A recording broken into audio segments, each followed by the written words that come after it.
Sino yung artistang ayaw mo nang makatrabaho? At bakit? Oo, tsaka bakit?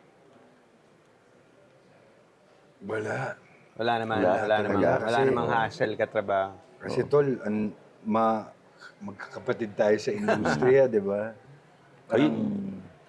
Ah, kung may nagawa man, Oo. kailangan mo mag-adjust. You have to keep an open mind. Hindi mo pwedeng, ako nga, ilang chances binigay sa akin. Yes, yes. Tapos ako pa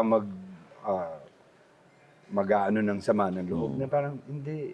Lahat tayo may pinagdadaanan. Do you, do you cherish that na binigyan ka ng, this is your second, More than second, seventh. I believe in, na even kahit hindi ka artista, as a human being, we all deserve second, third, fourth. Kahit ako, myself, ilang chances na binigay sa akin. I've fallen also. Thank God, nakakabalik.